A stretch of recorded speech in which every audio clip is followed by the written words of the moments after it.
Congress party ने एक और सूची जारी की है। कांग्रेस ने ये तीसरी सूची जारी की है।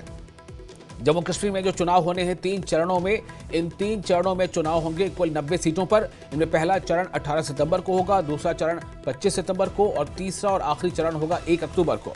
तो इस तरह से कांग्रेस ने अब ये तीसरी सूची जारी की है। तीसरी सूची में 19 उम्मीदवारों के नामों का ऐलान किया गया है। आरएसपुरा से रमन भल्ला को टिकट मिला है। रमन भल्ला आरएसपुरा से कांग्रेस पार्टी के उम्मीदवार होंगे। कांग्रेस की जो एक और लिस्ट जारी हुई है, इसमें रमन भल्ला का नाम शामिल है और कांग्रेस की यह तीसरी सूची है। वागुरा से इरफान हफीज को टिकट दिया गया है। तीसरी सूची में कुल 19 उम्मीदवारों के नामों का ऐलान किया गया है। समीर भट्ट हमारे संवाददाता इस वक्त हमारे साथ फोन लाइन पर जुड़ चुके हैं ज्यादा जानकारी के साथ। समीर, ये तीसरी सूची है, 19 उम्मीदवारों के नामों का ऐलान किया गया है। इसमें क्या दिख रहा है, किस तरह के समीकरण के तहत ये सीटों पर उम्मीदवारों को घोषित किया गया है? रमन भल्ला का नाम भी इसमें शामिल है। समीर, देखिए विशाल, मैं आपको बता दूं, जो ये 19 कैंडिडेट्स की नई लिस्ट जारी की है कांग्रेस ने, तो कांग्रेस ने जो कॉन्स्टिट्यूंसी वाइज पॉपुलेशन है, जिस जिस जगह पे जहां जहां ज्यादा लोग रहते हैं, उनको साधने की कोशिश की है। मैं आपको बता दूं, जैसे मैं आपको बता दूं, बाहू कॉन्स्टिट्यूंसी है जम्मू की, तो यहाँ पे कई एरियाज हैं जिसमें नानक नगर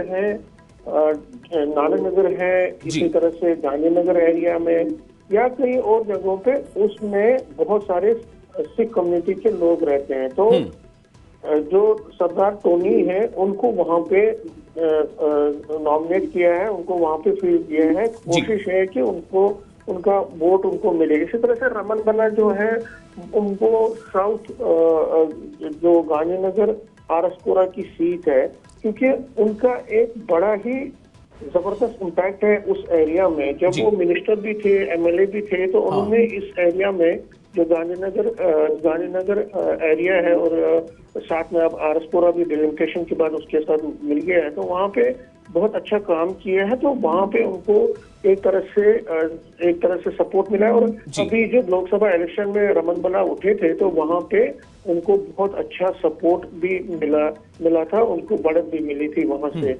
इसी तरह से मैं आपको बता दूं, नीरज कुंडल जो कि एनएसयूआई के एक्स चीफ रहे हैं, प्रेसिडेंट रहे, नेशनल प्रेसिडेंट रहे, उनको कृष्णा से, क्योंकि ये रिजर्व कॉन्स्टिट्यूंसी है, तो वहां से उनको लड़ाया जा रहा है। तो यंग कैंडिडेट है, यंग लीडर है कांग्रेस के, तो उन पर दाव लगा दिया गया है। इसी तरह से चौधरी लाल सिंह अब बसोली से चुनाव लड़ रहे हैं। उनकी जो कठुआ में चौधरी लाल सिंह का अपना पेट है, तो बसोली वहां से ही है, तो वहां से वो चुनाव लड़ रहे हैं। इसी तरह से अगर बात करें कई कॉन्स्टिट्यूंसीज की, जैसे मैं आपको बता दूं, कश्मीर में इरफान हफीज लोन है, जो कि आपने टीवी डिबेट्स में बहुत बार देखा होगा। बिल्कुल थोड़ा सेपरेटिस्ट आइडियोलॉजी को वो टच करते थे, उनका फेवर करते थे पहले।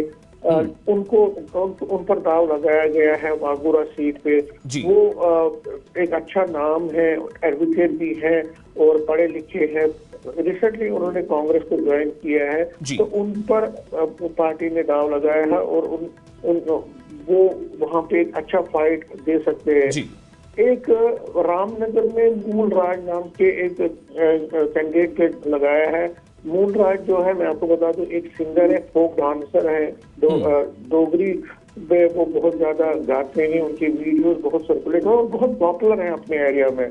तो वो एक बहुत अच्छा फाइट देने की स्थिति में वहां पे है। तो कांग्रेस ने उनको वहां पे, क्योंकि वो रामनगर जो सीट है वो भी रिजर्व सीट है, तो मूल राज पर उन्होंने वहां पे दाव लगाया है। इसी तरह से यहाँ पे बता दूं, यहाँ पे अगर जम्मू की और कॉन्स्टिट्यूंसी है, जैसे अखनूर की कॉन्स्टिट्यूंसी है, तो वहां से भी दिग्गज नेताओं को उन्होंने एक तरह से फील्ड किया है। तो कोशिश है पार्टी की कि जैसे योगेश साहनी है, उनको युद्धवीर सेठी के खिलाफ लड़ाया जा रहा है। योगेश साहनी, मैं आपको बता दूं, वो फॉर्मर मिनिस्टर रहे हैं, कांग्रेस में एक बड़ा चेहरा थे। वो अब युद्धवीर सेठी के खिलाफ जम्मू वेस्ट से चुनाव लड़ रहे हैं, जम्मू ईस्ट से लड़ रहे हैं। जम्मू वेस्ट से चौधरी मनमोहन सिंह है, वो एक बड़ा नाम है, पुराने नेता है, वो लड़ रहे हैं। मड से मैं बता दूं, मड से मूलाराम है जो फॉर्मर मिनिस्टर भी रहे हैं, उनको चुनाव लड़ाया जा रहा है। मूलाराम जो है मिनिस्टर भी रह चुके हैं, क्योंकि ये भी एक रिजर्व कॉन्स्टिट्यूंसी है, तो वहां से वो लड़ रहे हैं। तो कोशिश है पार्टी की कि दिग्गज नेताओं के साथ साथ यंगस्टर्स और नए चेहरों को भी मौका दिया जाए। जिस तरह मैंने मूल राज की बात की, इरफान हफीज नून की बात की, तो ये नए चेहरे हैं। कुंदन जो है मीर कुंदन बहुत यंग फेस है। इसी तरह से चौधरी लाल सिंह रमनकला, मूलाराम जैसे नेता हैं, ये बहुत पुराने नेता हैं, दिग्गज नेता हैं। तो दिग्गज नेताओं के साथ साथ नए चेहरों को और नए चेहरों के साथ यंग चेहरों